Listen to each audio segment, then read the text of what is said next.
Bir neçə gündür ABŞ-nin şimal-şərqi və orta-qərb bölgələrində 170 milyondan çox insan güclü istilik dalğası ilə qarşılaşıb. Rekord həddə çatan istilər elektrik təchizatında və qatarların hərəkətində fasilələrə səbəb olub. Həftə sonu başlayan və həftə boyu davam edəcəyi gözlənilən isti hava xəbərdarlıqları ABŞ ərazisinin böyük hissəsini əhatə edir. Şərq sahilindəki rəsmilər xəbərdarlıq ediblər ki, istilik və rütubətin birləşməsi nəticəsində bəzi yerlərdə havanın hiss edilən temperaturu 43 dərəcə Selsiyə qədər qalxa bilər. Bu barədə Reuters məlumat yayıb. Bazar ertəsi şərq sahilində bəzi qatarlar təhlükəsizlik səbəbilə hərəkət zamanı dayandırılıb. Bildirilir ki, qatarlar istiyə görə tətbiq olunan məhdudiyyətlər səbəbilə aşağı sürətlə hərəkət edəcək. Fövqəladə vəziyyət tədbirlərin gücləndirilməsinə və məktəblərin kütləvi bağlanmasına səbəb olub. Nyu-York hava limanında temperatur 38 dərəcəyə yüksəlib. Minlərlə insan elektrik enerjisindən məhrum olub.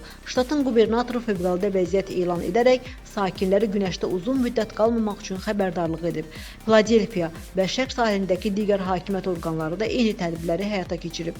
Meteoroloqlar bildirir ki, bu cür şərait bir neçə gün davam edə bilər. Ekstremal istilik xüsusilə yaşlılar, uşaqlar və xroniki xəstəlikləri olan insanlar üçün təhlükəlidir.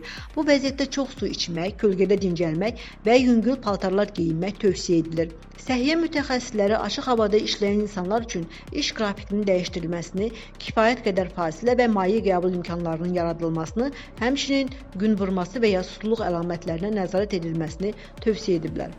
Müsalə İskəndərova, Humay Cəfərova, Mira TV.